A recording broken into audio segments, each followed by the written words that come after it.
அனைத்திற்கு உயிரோடை Tamil ILC Tamil உயிரோடை தமிழில் அன்றுகளே அரசியல் களம். இன்றைய அரசியல் கள நிகழ்ச்சியில் பிரித்தானியாவிலிருந்து போரியல் ஆய்வாளர் அரசு அவர்கள் இணைகின்றார். வணக்கம் அரசு அவர்களே. வணக்கம். அனைத்துல உயிரோட தமிழ் உறவுகளுக்கு அன்புள்ள வணக்கம். உங்களுக்கு வணக்கத்தை தெரிவித்துக் கொண்டு இன்றைய அரசியல் கள நிகழ்ச்சியில் நாங்கள் இந்தியா தொடர்பாக முதலில் பார்ப்போம். உங்களுக்கு தெரியும், பூகோள அரசியல் மாற்றங்களை, உலக நகர்வுகளில் மாற்றங்களை ஏற்படுத்துகின்ற விடயங்களை நாங்கள் அடிக்கடி பேசிக்கொண்டு வந்திருக்கின்றோம். அதில் ஒன்றாக இந்தியாவுக்கும் சீனாவுக்கும் இடையில் இருந்த முருகல் நிலை, அவர்களுக்கு இடையில் இருந்த கொந்தளிப்பு ஓரளவுக்கு தணிந்திருந்தது. அதற்கு முக்கிய காரணமாக டொனால்ட் ட்ரம்ப் அவர்கள் பதவியேற்றதும் இந்தியா மீது அதிருப்தி ஏற்படுத்தியதா, குறிப்பாக வரி தொடர்பாக அழுத்தத்தை பிரயோகித்ததினால் அவர்களுக்கு இடையில் ஒரு விரிசல் வந்திருந்ததை நாங்கள் பார்த்திருந்தோம். அதனைத் தொடர்ந்து சீனாவுக்கும் இந்தியாவுக்கும் இடையிலான உறவு நிலை ஓரளவுக்கு இப்பொழுது சரியாக வந்திருப்பதை நீங்கள் அவதானித்திருப்பீர்கள். அதே போல் உங்களுக்கு தெரியும், டொனால்ட் ட்ரம்ப் அவர்கள் சமீபத்தில் அவருடைய கருத்து, அதாவது இந்தியா ரஷ்யாவிடமிருந்து எண்ணெய் வாங்காது என்று அவர்களாக கூறிய விடயங்களை கூட மாறுபட்ட கருத்துக்கள் எல்லாம் வந்து கொண்டிருக்கிற நேரத்தில் இப்பொழுது கூறுகிறார்கள், அமெரிக்கா இந்திய பிரதமர் நரேந்திர மோடி அவர்களை படுகொலை செய்வதற்கான ஒரு முயற்சி எடுத்தது, அதை தடுத்து நிறுத்தியது ரஷ்யா என்று கூறுகிறார்கள். என்ன செய்தி, என்ன நடந்தது, என்ன காரணத்துக்காக இந்த நிலைமை? உண்மைதான். என்னென்று சொன்னால், உங்களுக்கு தெரியும், அண்மையில் ஏசியன் மாநாட்டுக்கு இந்திய பிரதமர் செல்வதாக இருந்தது.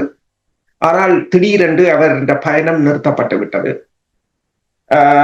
அதற்கு முதலில் காரணம் கூறப்பட்டது என்னவென்று சொன்னால், இந்திய பிரதமர் இந்தியாவுக்கும் அமெரிக்காவுக்கும் இடையிலான வர்த்தக உறவுகளில் ஏற்பட்ட விரிசல்கள் காரணமாக. மற்றது பாகிஸ்தான் அங்கு ஏற்கனவே மலேசியாவுக்கு சென்று அங்கு பரப்புரைகளில் ஆரம்பித்ததும், ட்ரம்ப் பாகிஸ்தானுடன் அதிக கரிசனையாக இருப்பதும் தான் அந்த காரணம் என்று கூறப்பட்டது. இப்போதுதான் வெளிவந்திருக்கின்றது, உண்மையான காரணம் அது அல்ல. இந்திய பிரதமர் மலேசியாவில் வைத்து கொல்லப்படலாம் மீண்டும் என்ற ஒரு அச்சம் காரணமாக இந்தியாவின் உளவுத்துறையும், ரஷ்யாவின் உளவுத்துறையும், சீனாவின் உளவுத்துறை, இந்த 3 உளவுத்துறையும் இப்போது இணைந்து பயணிப்பதாக கூறப்படுகின்றது. இப்ப நீங்கள் பார்க்கலாம், 5 eyes என்று சொல்கின்ற மேற்குலகத்தின் புலனாய்வு துறைகள் போல இப்போது இந்த புலனாய்வு துறைகளும் இணைந்து செயற்படுவதாகத்தான் தெரிவிக்கப்படுகின்றது. இவர்களின் வழிகாட்டலின் அடிப்படையில் தான் இந்த பயணம் நிறுத்தப்பட்டதாக கூறப்பட்டது.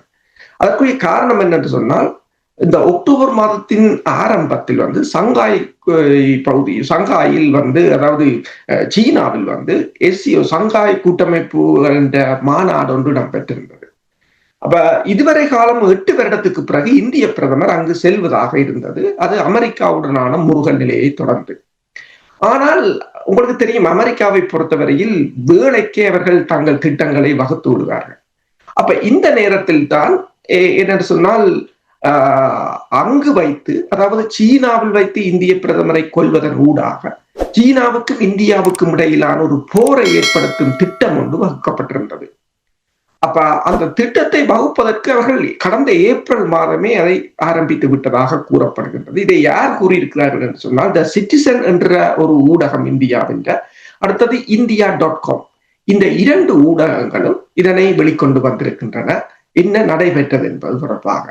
இப்ப இந்திய பிரதமர் அங்கு சென்ற பிற்பாடு அந்த விழாவில் கலந்து கொள்வதற்காக இந்திய பிரதமர் அங்கு அந்த ஹோட்டல், அந்த மண்டபத்துக்கு செல்வதற்கு அதிக காலமே வெளிக்கிட்ட போது ரஷ்ய அதிபர் புட்டினிடமிருந்து தொலைபேசி அழைப்பு வந்ததாகவும், அவரை அப்படியே நிற்கும்பார், அங்கிருந்து செல்ல வேண்டாம் என்று சொல்லியும், தான் வாகனத்தை கொண்டு வருகிறேன் என்று. அப்ப அதற்காக ரஷ்ய அதிபர் தனது பயணத்தை 1 மணித்தியாலம் தாமதப்படுத்தி இருந்ததாக கூறப்படுகின்றது. அதன் பிற்பாடு ரஷ்ய அதிபர் தனது சொந்த கவச வாகனத்தில், அதாவது குண்டு துளைக்காத தனது காரில் மோடியை ஏற்றிக்கொண்டு 45 நிமிடங்கள் அந்த காருக்குள்ளேயே அவரை வைத்திருந்து அவரை அந்த படுகொலையில் இருந்து காப்பாற்றியதாகவும் கூறப்படுகின்றது. இது ஒரு மிகப்பெரிய ஒரு பிரச்சனையாக எழுந்திருக்கின்றது. அதற்கு பிற்பாடு என்னன்னு சொன்னால், பங்களாதேசத்தில் இருக்கிற டாக்கா தலைநகரில் உள்ள விடுதி, ஆடம்பர விடுதி ஒன்றில, அந்த டாக்கா டெஸ்டிங் ஹோட்டல் என்று சொல்கின்ற ஆடம்பர விடுதியில டெரஸ் ஆர்பெல் ஜாக்சன் என்ற அமெரிக்க சிறப்பு படை அதிகாரி ஒருவர் என்ற சடலம் மீட்கப்பட்டிருக்கின்றது.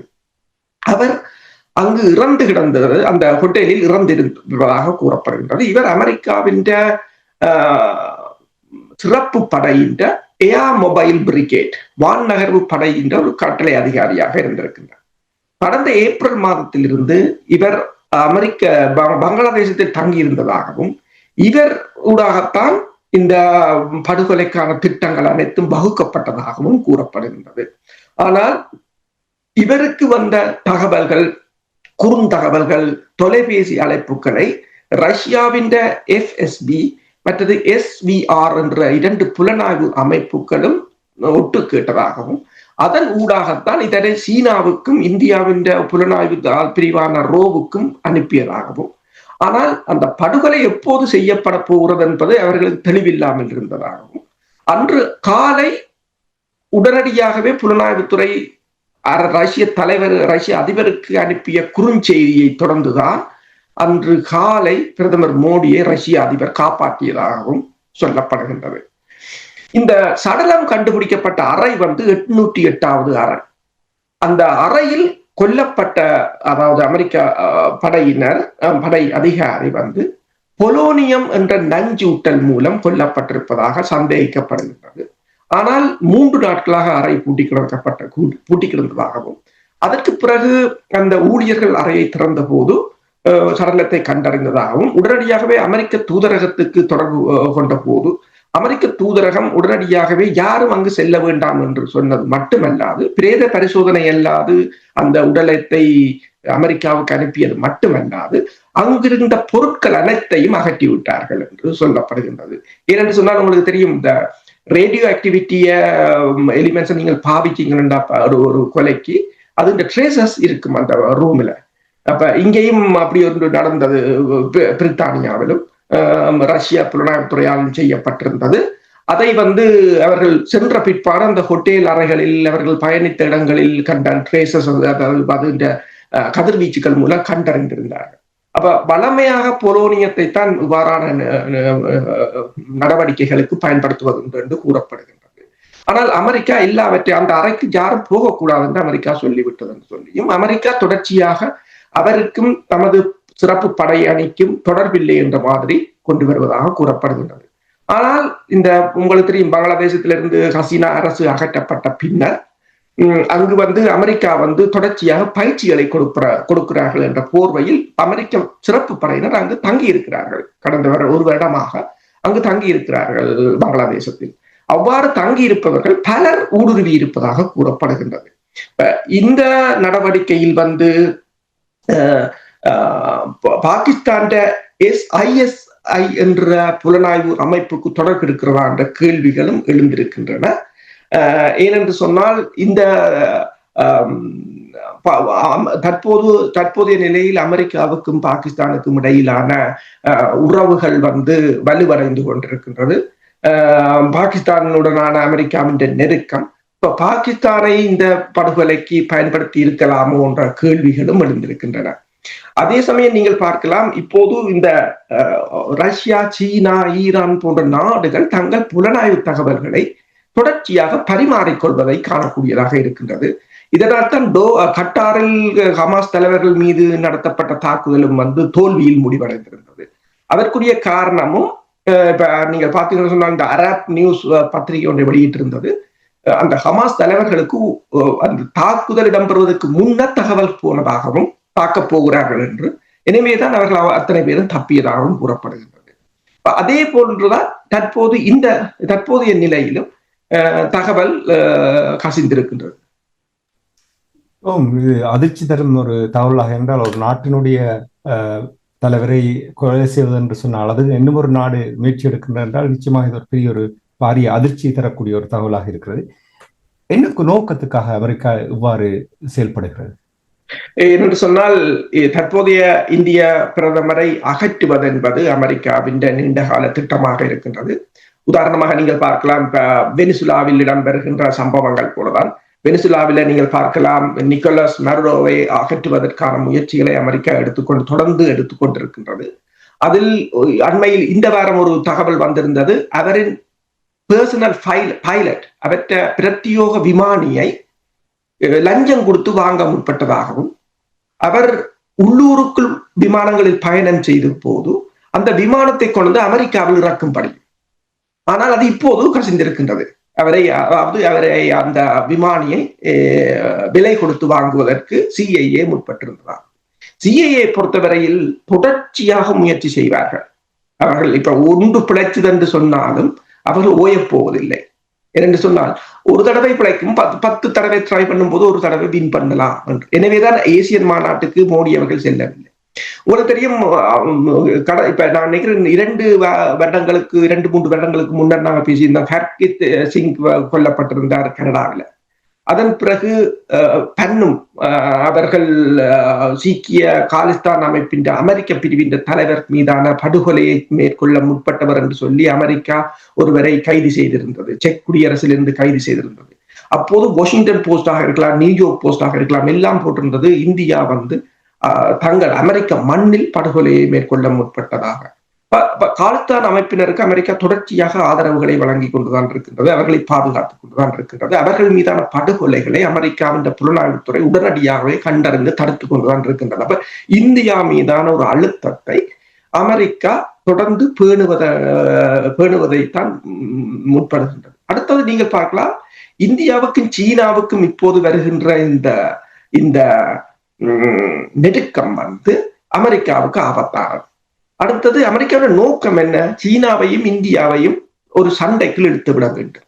எனவேதான் இந்தியாவை பொறுத்தவரையில் ஒரு சென்டிமெண்ட், உணர்வு பூர்வமாக முடிவெடுக்கக்கூடியவர்கள். இப்ப இந்திய பிரதமர் சீனாவில் கொல்லப்பட்டால் அதை ஊடகங்கள் ஊடாக சீனா செய்ததாக கொண்டு முடிக்கலாம், அல்லது பாகிஸ்தான் செய்ததாக கொண்டு முடிக்கலாம். அது இந்தியாவின் ஒரு பேரழிவாக, ஒரு போராக மாறும். போர் ஒரு பேரழிவாக மாறும். பேரழிவு ஆசிய கண்டத்தில் நடைபெறுகின்ற 2 பெரும் பொருளாதார வல்லரசுகளுக்கும் இடையில் இடம்பெறுகின்ற போர் என்றால் அது லாபம் அடைகிறது அமெரிக்காவாக தான் இருக்கும். என்று சொன்னால் அந்த போரில் அவர்கள்ட்ட உட்கட்டுமானங்களோ பொருளாதாரமோ எல்லாம் சீரழிந்து விடும். அதற்கு பிறகு அந்த இடத்தை கைப்பற்றுவது அவர்களுக்கு இலகுவானது. எனவேதான் மெதுவாக பங்களாதேசத்தை கைப்பற்றியிருந்தார்கள், நேபாளத்தை கைப்பற்றியிருந்தார்கள். இது இந்த படுகொலை முயற்சி இப்ப இது பங்களாதேசத்துடன் முடிய போவதில்லை, நேபாளத்துடன் முடிய போவதில்லை, இலங்கையிலும் தொடரலாம். அதுதான் இப்ப இந்தியாவுக்குள்ள ஒரு அச்சமாக இருக்கலாம். நீங்கள் கூறுகின்ற விடயங்களை கேட்கும் பொழுது பாருங்கள், 10 ஆண்டுகளுக்கு எவ்வளவு மாற்றம் என்று பாருங்கள். முதல் தடவைகள் டொனால்ட் ட்ரம்ப் அவர்கள் அரசு தலைவராக பதவியேற்றவுடன் அந்த நேரத்தில் எனக்கு நல்ல ஞாபகம் இருக்கிறது, மோடி அவர்களுக்கு அமெரிக்காவுக்கு செல்வதற்கு தடை போட்டிருந்தார்கள். அப்பொழுது தடையை எடுத்து மோடி அவர்கள் அமெரிக்காவுக்கு சென்றிருந்தார். கிட்டத்தட்ட 30,000க்கும் மேற்பட்ட இந்திய பிரஜைகள், அமெரிக்காவில் வாழுகின்ற இந்திய பிரஜைகளை விளையாட்டு மைதானத்தில் சந்தித்த அந்த பாரிய கூட்டம். இனி அதை தொடர்ந்து டொனால்ட் ட்ரம்ப் அவர்களை கட்டி அணைத்து கை குலுக்கி உறவாடிய விடயத்தை நாங்கள் பார்த்தோம். அது மட்டுமில்லாமல் டொனால்ட் ட்ரம்ப் அவர்கள் இந்தியாவுக்கு சென்றிருந்தார். அங்கே இந்தியாவில் சென்று கூட்டங்களில் பங்கெடுத்த விடயங்கள் எல்லாம். இந்த உறவு நிலை மாற்றத்துக்கு என்ன காரணம்? அப்படி இருந்த உறவு நிலை, அதாவது மோடி அவர்கள் டொனால்ட் ட்ரம்பாவை கட்டி அணைத்து பேசும் பொழுது பார்த்தீர்கள் என்றால் ஏதோ ஒரு 60-70 கால நண்பர்கள் உரையாடுவது போல் அவ்வாறுதான் அவர்களுடைய கருத்துக்களும் அமைந்திருந்தது. ஆனால் இப்படி ஒரு பெரிய மாற்றம், இந்த உறவு நிலையில் பெரிய மாற்றம் வந்ததற்கு என்ன முக்கிய காரணம்? முக்கிய காரணங்கள் முதலாவதாக மேற்குலகத்தை பொறுத்தவரையில் அவர்கள் நலன், அடுத்தது அவர்களது பொருளாதார மேம்பாடு. இது 2ஐயும் தான் அவர்கள் சிந்திப்பார்களே தவிர அதற்கு மனித உரிமைகள், மனிதாபிமானம் எல்லாம் அதற்கு பிற்பாடு. அதெல்லாம் இந்த டெவலப்பிங் கண்ட்ரிஸ், இந்த ஏழை நாடுகளுக்கு பாடம் எடுக்கிறதுக்காக வைத்திருப்பதே தவிர அது அவர்களுக்கான கொள்கைகள் அல்ல என்பதை புரிந்து கொள்ள வேண்டும். இந்த கெசிங்கர் சொன்னது போல நாங்கள் இதை பல தடவைகள் கூறியிருக்கின்றோம். நீங்கள் அமெரிக்காவுக்கு எதிரியாக இருந்தால் உங்களுக்கு ஆபத்து, ஆனால் நண்பராக இருந்தால் பேராபத்து என்பது போலதான் தற்போதைய நிலைமைகளை பார்க்கும் போது தெரிகின்றது. மோடி அவர்கள் இஸ்ரேலிய பிரதமரை கூப்பிடும் போதும், வெள்ளை மாளிகைக்கு இந்திய பிரதமரை கூப்பிடும் போதும் அவர் ஒரு சேவகம் செய்வதாகத்தான் இருந்தார். கதிரையை இழுத்து போட்டு அவர்களை இருப்பதை அவர்களுக்கு இருக்கையை வசதி பண்ணி கொடுத்து அவர்களுக்கு பின்னால் தான் தெரிந்தார். அதற்குரிய காரணம் என்னவென்று சொன்னால் அவர்கள் அமெரிக்கா சொல்வதை கேட்க வேண்டும் என்பதுதான் அதற்கான காரணம். இப்ப ரஷ்யாவின் எண்ணெயை வாங்க வேண்டாம் என்றால் இல்லை, அவர்கள் வாங்கி கொண்டுதான் இருக்கிறார்கள். இந்தியாவால் அது முடியாது. அமெரிக்கா வரியை போட்ட பிற்பாடு இவர்கள் சீனாவிடம் ஓடினார்கள். அது அமெரிக்காவுக்கு மிகப்பெரிய ஒரு ஆத்திரமாக உருவெடுத்திருந்தது. இப்போது உங்களுக்கு தெரியும், தென்கொரியாவில் இடம்பெற்ற பேச்சுக்களில் அமெரிக்க அதிபருக்கும் சீன அதிபருக்கும் இடையில் உடன்பாடுகள் எட்டப்பட்டிருக்கின்றன. இரண்டால் சீனாவுடன் அமெரிக்கா, இந்தியாவுடன் அமெரிக்கா முரண்டு பிடிக்கலாம், ஆனால் சீனாவுடன் முரண்டு பிடிக்க முடியாது. என்றால் கிட்டத்தட்ட இப்ப உடனடியாகவே ட்ரம்ப் கூறியிருக்கின்றார் 25 மில்லியன் தொன் சோயாபீன்ஸை இறக்குமதி செய்ய சொல்லி. என்றால் அமெரிக்காவின் விவசாயிகளின் நிலைப்பாடு கடும் பாதிப்பை ஏற்படுத்தலாம். அடுத்ததாக வேலை வாய்ப்புகள். இப்ப நீங்கள் ஏஐ வந்த பிற்பாடு இந்த ஒரு வருடத்துக்குள்ளேயே 1,23,000 பேர் வேலையை இழந்திருக்கிறார்கள். அமேசான் மட்டும் 14,000 பேரை வேலையில் இருந்து தூக்கி இருக்கின்றது. இப்ப இது இந்த வேலையில்லா பிரச்சனை, பொருளாதார வீழ்ச்சி. இப்ப ட்ரம்ப் வந்த காலத்தில் கூட அமெரிக்காவின் கடன் சுமை 10 ட்ரில்லியனாக உயர்ந்திருக்கின்றது. அவர் கடனை குறைக்க போறென்று, ஆனால் குறைக்கவில்லை, இன்னும் கூடிக்கொண்டுதான் இருக்கின்றது. அப்ப மிகப்பெரிய ஒரு சிக்கலில் இருக்கிறார்கள். சீனா ரஷ்யாவிடம் இந்த எண்ணெய் வாங்கினாலும் சீனாவை கட்டுப்படுத்த முடியாத நிலை. ஏனென்றால் சீனா அமெரிக்காவுக்கு இணையாக வளர்ந்து விட்டது. இப்ப பாருங்கள், நேற்று அதாவது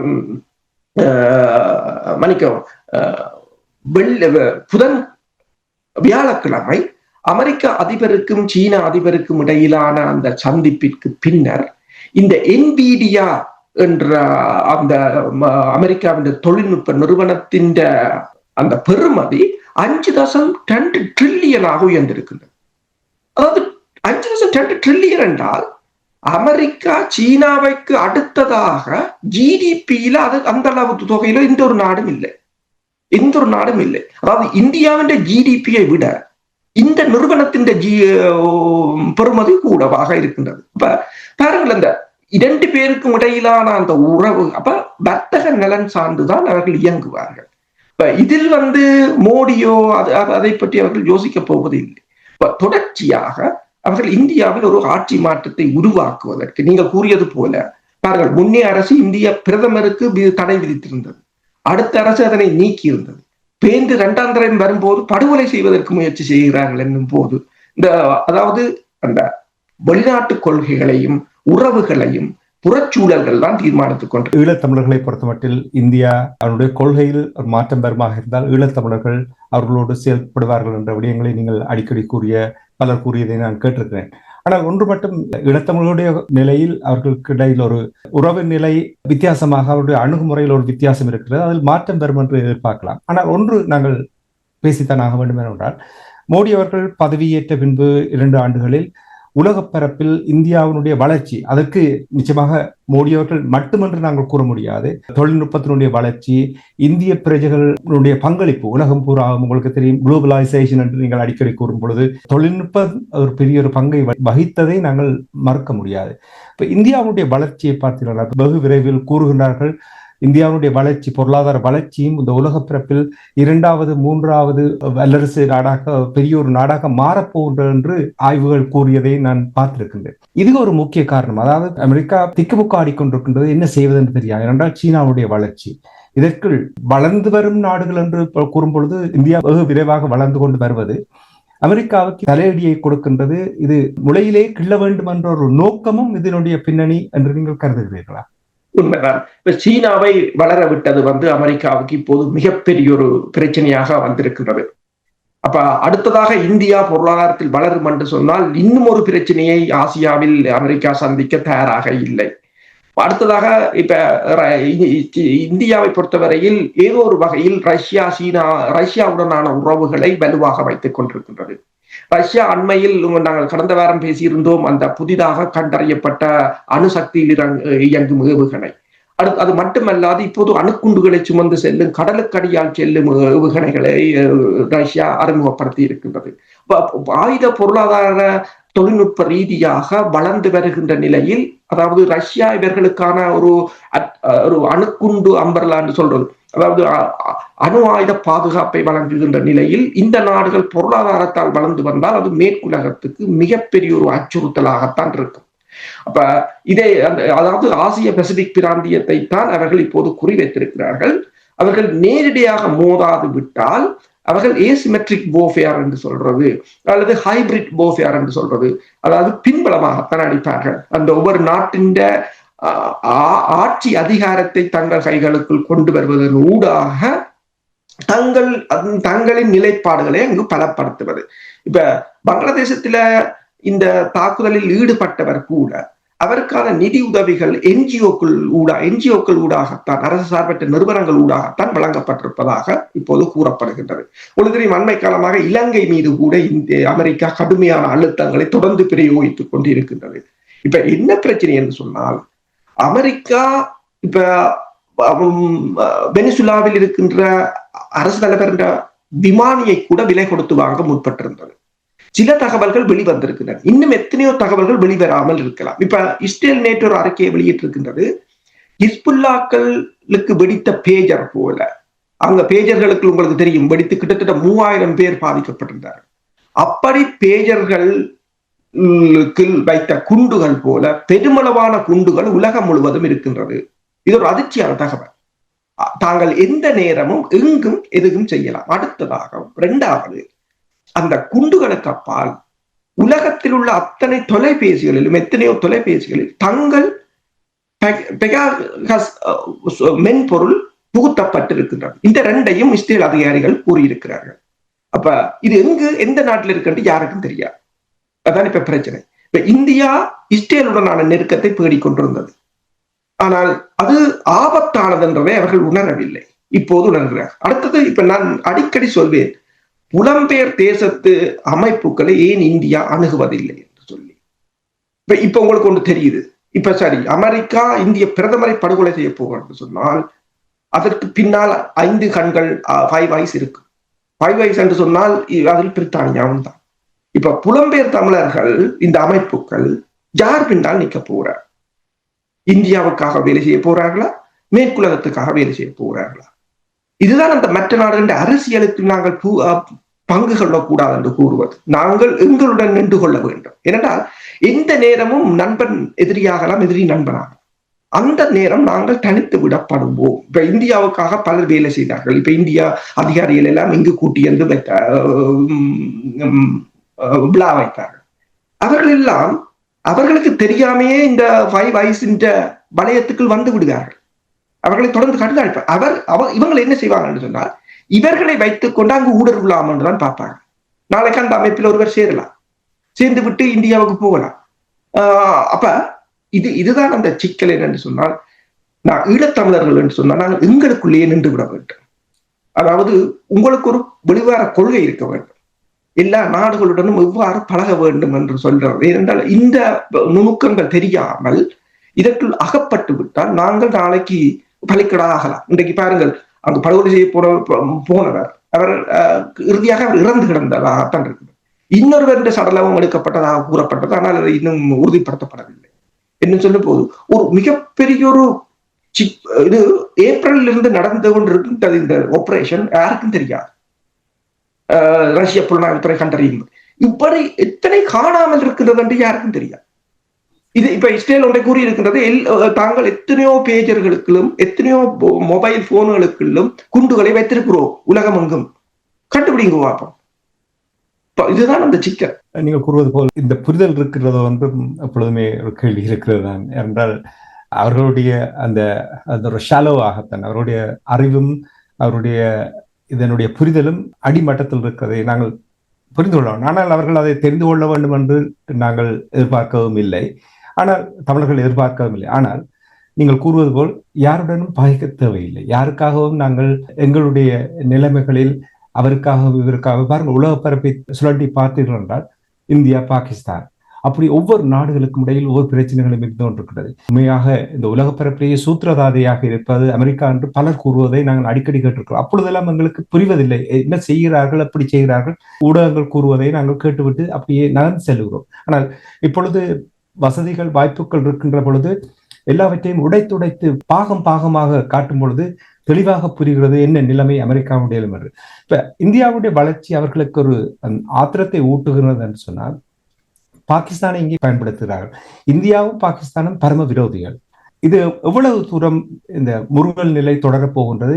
இதனால் சமீபத்தில் கூட போர் 2 நாடுகளுக்கு இடையில் நடந்த ஒரு 3 நாள் போர் நடந்த விடயங்களை நீங்கள் மிகவும் தெளிவாக எங்களுடைய உறவுகளுக்கு கூறினீர்கள். பாகிஸ்தானை இவ்வாறு பயன்படுத்தி அந்த இந்தியாவில் ஒரு அசாதாரண சூழ்நிலை ஏற்படுத்துவார்கள் என்றால் எவ்வாறு இந்த நிலைமைகள் நகரப் போகிறது? ஒன்றை நாங்கள் உணர வேண்டும், பாகிஸ்தான் மட்டுமில்லை, இலங்கையும் பயன்படுத்தப்படலாம். இலங்கைக்குள் அமெரிக்க அதிகாரிகள் வருவது, இலங்கை மீதான தடைகளை கொண்டு வருவது, பங்களாதேசமும் பயன்படுத்தப்பட்டிருக்கின்றது, நேபாளம் பயன்படுத்தப்பட்டிருக்கின்றது. அதாவது சுற்றி வளைக்கப்பட்டிருக்கின்றது என்பதை நாங்கள் உணர வேண்டும். ஒன்று, பாகிஸ்தானை பொறுத்தவரையில் அசீர் முனீர் அவரை 2 தடவைகள் அமெரிக்க அதிபர் தனது வெள்ளை மாளிகைக்கு அழைத்திருந்தார். இந்த ஏசியன் மாநாட்டில் கூட பாகிஸ்தான் தான் அங்கு ஒரு அப்பர் ஹேண்ட் எடுத்திருந்தது. அங்கு வைத்து கூட இந்தியாவிற்கும் பாகிஸ்தானுக்கும் இடையில் தான் போர் நிறுத்தத்தை கொண்டு வந்ததாக ட்ரம்ப் அவர்கள் தெரிவித்திருந்தார். ஒன்று நீங்கள் தெளிவாக பாருங்கள், சீனாவுடனான தற்போதைய உடன்பாடு தற்காலிகமானது என்று கூறப்பட்டிருக்கின்றது. 1 வருடத்துக்குத்தான். 1 வருடத்துக்குள் அமெரிக்கா இப்போது கூறியிருக்கின்றது அணுகுண்டு பரிசோதனையை மீண்டும் ஆரம்பிக்குமாறு. இது அமெரிக்காவுக்கும் ரஷ்யாவுக்கும் இடையிலான அந்த அணுகுண்டு பரிசோதனை தடை உடன்பாட்டை மீறும் செயல். உடனடியாக ரஷ்யா கூறியிருக்கின்றது அவ்வாறு அமெரிக்கா செய்யுமாக இருந்தால் தாங்கள் பதிலடி தாங்களும் ஆரம்பிப்போம் என்று கூறியிருக்கின்றது. அப்ப அவர்கள் ஒரு மிகப்பெரிய ஒரு போருக்கு தயாராகி கொண்டிருக்கின்றார்கள். என்னென்று சொன்னால், ஏற்கனவே இந்த உலக ஒழுங்கு உடைந்து விட்டது, புதிய உலக ஒழுங்கு ஏற்பட்டிருக்கின்றது. அதனை ஏற்றுக்கொள்கின்ற மனநிலையில் மேற்குலகம் இல்லை. அவர்களுடைய ஒற்றை, அதாவது தங்கள் உலகத்தின் போலீஸ்காரனாக இருந்த தங்கள் பதவியை இழப்பதற்கு தயாராக இல்லை. அவ்வாறு இழப்பதாக இருந்தாலும் ஒரு பேரழிவின் ஊடாகத்தான் அதை செய்ய முற்படுகிறார்கள். இப்ப நாங்கள் சொல்ல இயலாது ட்ரம்ப் முட்டாள்தனமா செய்கிறார்கள். இல்லை, யார் இந்த பதவியில் இருந்தாலும் இதைத்தான் செய்வார்கள் என்றால் அவங்களுக்கு வேற வழி இல்லை. என்றால் இதுவரை காலமும் உலகத்தில் மிகப்பெரிய வல்லரசாக இருந்தவர்கள் பொருளாதாரத்தால் வீழ்ந்து கொண்டிருக்கிறது, தொழில்நுட்பத்துறையால் வீழ்ந்து கொண்டிருக்கின்றது. சீனாவை எதிர்க்க முடியாத ஒரு நிலைக்கு கொண்டு விட்டிருக்கிறார்கள். இப்ப சீனாவின் நீங்கள் பார்த்தீங்கன்னு சொன்னால் அநேகமான மேற்குலக ஊடகங்கள் இந்த தென்கொரியாவில் இடம்பெற்ற சந்திப்பை அமெரிக்கா சீனாவிடம் காலில் விழுந்ததாகத்தான் திரையங்களை போடுகிறார்கள். அப்ப என்னன்னு சொன்னால் வரியை குறைத்திருக்கிறார்கள். சோயாபீன்ஸை சீனா கிட்டத்தட்ட 100 மில்லியன் டன்ஸை இறக்குமதி செய்தது கடந்த வருடம். இந்த வருடம் அதை 0 ஆக்கிவிட்டது. அப்ப அவ்வளவு விவசாயிகளும் வேலையற்று போவார்கள் அமெரிக்காவில். அது ஒரு மிகப்பெரிய, இப்ப உடனடியாகவே 25 மில்லியனை வாங்கும்படி கேட்டிருக்கிறார்கள், அவர்கள் ஓமன் இருக்கிறார்கள். அதே போல அமெரிக்காவுக்கான அரிய மூலகங்களின் ஏற்றுமதியை தடையை நீக்க சொல்லியிருக்காங்க. சீனா உடன்பட்டிருக்கின்றது.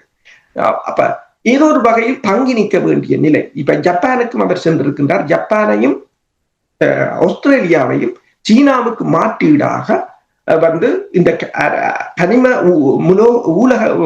மூலகங்களை தயாரிப்பதற்கான முயற்சிகளை மேற்கொள்கிறார்கள். இப்ப பல 10 வருடங்களாக மாற்றப்பட்ட இந்த இண்டஸ்ட்ரீஸ், இப்ப மேற்குலக நாடுகளிலிருந்து இந்தியா, சீனா போன்ற நாடுகளுக்கு பல 10 வருடங்களுக்கு முன்னர் மாற்றப்பட்ட அந்த தொழில்நுட்பத்தை ஒரே இரவில் ரிவர்ஸ் பண்ண முடியாது. அப்ப அதுக்கு ஒரு காலம் தேவை. அந்த காலத்தை ட்ரம்ப் வாங்குகிறார், அவ்வளவுதான். நிச்சயமாக. அதுக்காக நீங்கள் பாருங்கள், இந்த இந்திய பிரஜைகளுக்கு விசா கொடுப்பது தொடர்பாக பெரிய ஒரு பாரிய பிரச்சனை ஏற்படுத்தியிருக்கிறார்கள். மிகவும் சிறப்பாக ஒரு பார்வை இந்த பார்வை இருக்கிறது.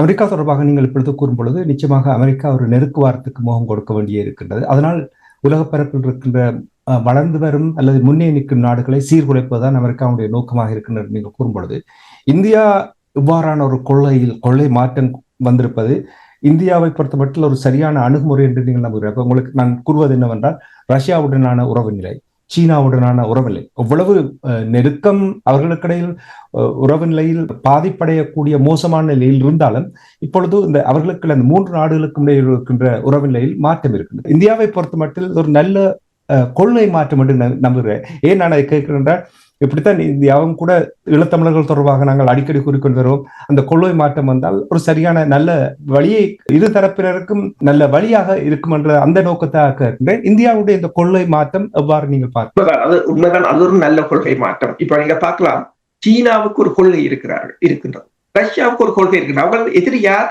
நண்பன் யார் என்றதை டிஃபைன் பண்ணி விட்டார்கள். ஆனால் இந்தியா அதுக்கு தடுமாறியதுதான் இவ்வளவு அனர்த்தத்துக்கு உரிய காரணமாக இருக்கின்றது.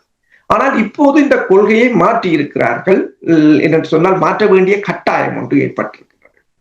ஒன்று, அயலவர்களுடனான உறவுகள். இந்தியாவை சுற்றி 9 அயலவர்கள் இருந்தாலும் அதில் 8 பேருடன் கொள்வர். சீனாவை பொறுத்தவரையில் சீனா பாருங்க நீங்கள் மியான்மரை கூப்பிட்டு கலைக்கிறது, பாகிஸ்தானை கூப்பிட்டு கலைக்கிறது, பங்களாதேசத்தில் ஆட்சி மாற்றம் இடம்பெற்றிருந்தாலும் அவர்களை கூப்பிட்டு கலைக்கிறது. எங்கேயும் வந்து ஒஃபென்சிவ் வந்து சீனா இறங்கியதில்லை. அவர்களுக்கு பாலங்களை கட்டி கொடுப்பது, விமான நிலையங்களை கட்டி கொடுப்பது என்று உறவுகளை மேம்படுத்து, அதை தவற விட்டு விட்டது இந்தியா. எல்லோருடன் சண்டையாக இருந்ததுதான் இந்தியாவை ஏனைய நாடுகள், மேற்குலக நாடுகள் இலகுவாக தன் வசப்படுத்தக்கூடிய ஒரு நிலை. இஸ்ரேலின் விலைக்குள் இந்தியா விழுந்ததுக்குரிய காரணமும் அதுதான். ஆனால் இப்போது நீங்கள் கூறியது போல தற்போது எடுக்கின்ற நிலை சரியான ஒரு நிலை. ஏனென்று சொன்னால் இந்தியாவுக்கு வேறு வழி இல்லை, இதுதான் அவர்களுக்கு பாதுகாப்பானதும் கூட. ஆனால் கடினமான பாதை. ஏனென்றால் ரஷ்யா, சீனா அந்த கடினத்தை கடந்து விட்டார்கள். இவர்கள் இனித்தான் கடக்க போகிறார்கள். அப்ப இவ்வளவு நாளும் இவர்கள் வைத்திருந்த உறவுகள், இப்ப மேற்குலகத்துடனான உறவுகள், இப்ப வர்த்தகத்துறையை பார்த்தீங்கன்னு சொன்னால் சிலிக்கன் வேலியை யார் கட்டி அமைத்தார்கள் என்றால் மேற்குலக நாடு. அவங்கள்தான் அந்த சர்வீஸ் செக்டருக்கு ஒரு லைஃப் லைனாக இருக்கிறார்கள். படிப்படியாக குறைத்தார்கள் என்றால் இவ்வளவற்றுக்கு மாற்றீடு செய்ய வேண்டும். இப்ப விசா கூட நீங்கள் பார்க்கலாம், H1B விசா, அது வந்து இந்தியாவுக்கான டாலரை கொண்டு வருவது. அடுத்தது இந்தியாவில் இருக்கிற பெருமளவான குடும்பங்கள் அதில் தான் தங்கி இருக்கின்றன. அந்த வார்த்தை இந்திய மக்களை பொறுத்தவரையில் அவர்களுடைய ஒரு அம்பிஷன் என்று சொன்னால் படித்து விட்டு அமெரிக்கா போவது, அப்படி ஒரு மனநிலைக்கு வாழ்ந்து. இப்ப சீனாவில் அப்படி இல்லை. நீங்கள் பார்க்கலாம், இம்பீரியல் காலேஜில் நான் 2009ஆம் ஆண்டு போகும்போது பெருமளவான சீன மாணவர்கள், நீங்கள் திரும்ப இடமெல்லாம் அவர்கள். ஏனென்றால் இங்க யூனிவர்சிட்டிஸுக்கு ஃபாரின் ஸ்டூடெண்ட்ஸ் வந்தா அவருக்கு டபுள் ஆன காசு, அவங்களுக்கு கூட வருமானம். ஆனால் எல்லோரும் இந்த டெக்னாலஜியை படிச்சு விட்டு தங்கள் நாட்டுக்கு போய்விடுவார்கள். அங்கு சின்ன சின்ன நிறுவனங்கள், சின்ன கம்பெனி, இப்ப ஒரு மிகப்பெரிய கம்பெனி இருந்தால் அதுக்கு சப் கான்ட்ராக்டர் வந்து நிறைய பேர் இருப்பாங்க. அது ஒவ்வொரு வீடுகள்ல கூட வச்சிருப்பாங்க. டெக்னாலஜியை கொண்டு போனார்கள், அங்க உற்பத்தியை கூட்டினார்கள், வளர்ந்தார்கள். அவர்கள் இங்க வந்து தங்கிவிடவில்லை. இங்க வந்து அங்க டிகிரியை எடுத்து விட்டு இங்க வந்து படிச்சு விட்டு ஒரு சாதாரண ஒரு வேலையும், ஒரு சினிமா தியேட்டரும், ஒரு கோயிலும் இருந்தா காணுமென்று அவங்க தங்கிவிடவில்லை. அதுக்கு அடுத்த நிலைக்கு போனதுதான் அந்த ஒரு மாற்றம். அதை இந்தியா அந்த திட்டத்தை இந்தியா இட்ட தவறிவிட்டது. இப்ப ஜப்பானை நீங்கள் பார்த்தீங்கன்னு சொன்னால், ஜப்பானை பார்த்தா பெருமளவான சிறு சிறு கைத்தொழில்கள், பெரிய நிறுவனம், இப்ப சொனி நிறுவனம் முந்தி இருந்தா கூடிய பெனாசோனிக், அதற்குரிய சின்ன ஒவ்வொரு டிரான்ஸ்மிட்டரோ ஒவ்வொரு சின்ன இதுகளை சின்ன நிறுவனங்கள்லாம் சப்ளை பண்ணி கொண்டிருப்பாங்க. அவ்வாறான ஒரு கட்டுமானத்தை இவர்கள் கூடுதலாக சர்வீஸ் செக்டரும் அதிலும் கூடுதலாக மேற்குலகத்தை சார்ந்ததாக இருந்து விட்டார்கள். மேற்குலகம் ஏன் அவர்களை தங்களுக்கு இழுப்பது என்று சொன்னால், ஒரு கட்டத்தில் அதனை நிறுத்தும் போது அந்த நாடு தங்கள் கையில் வர வேண்டும் என்பதற்கு. அற்புதமான ஒரு பார்வை. எந்த ஒரு காழ்ப்புணர்வும் இல்லாமல், யார் மீதும் எந்த ஒரு நோக்கமும் இல்லாமல் யதார்த்த நிலையை நீங்கள் விளங்கப்படுத்தியதற்காக அன்பர்கள் சார்பாக உங்களுக்கு நன்றி கூறிக்கொண்டு, இந்திய பிரதமர் நரேந்திர மோடி அவர்களை கொலை செய்யும் முயற்சியை தடுத்து நிறுத்திய ரஷ்யா என்று நீங்கள் கூறினீர்கள். இதன் பின்னணியில் அமெரிக்காவுடைய உளவுத்துறையினுடைய செயல்பாடு இருந்த அந்த விடயங்களை உயிரோடை தமிழ் உறவுகளோடு பகிர்ந்து கொண்டமைக்காக உயிரோடை தமிழ் அன்பர்கள் சார்பாக நன்றி கூறிக்கொண்டு மீண்டும் ஒரு நிகழ்ச்சி இடம்பெறும். அதுவரைக்கும் நன்றி, வணக்கம். நன்றி. எமது பார்வையாளர்களுக்கு வணக்கம். மக்களின் குரலாய் ஓங்கி ஒலிக்கும் இலக்கு மின்னிதழ் மற்றும் உயிரோடை தமிழ் வானொலி ஆகிய இவ்விரு ஊடகங்களும் உங்களைப் போன்ற எமது நேயர்கள் நண்பர்களின் ஆதரவிலேயே இயங்கி வருகின்றன. மிக குறைந்த வளங்களுடன் பல இடர்கள் மற்றும் தடைகளை தாண்டி பயணிக்கும் எமது ஊடகங்களின் பணிகள் மேலும் வளர உங்களால் முடிந்த நிதியுதவியை வழங்கி இன்னும் காத்திரமான செயற்பாடுகளை முன்னெடுக்க உதவுமாறு மிகவும் பணிவன்புடன் வேண்டி நிற்கின்றோம். உங்கள் பங்களிப்பு உங்களின் உரிமை குரலாய் ஓங்கி ஒலிக்கும். நன்றி.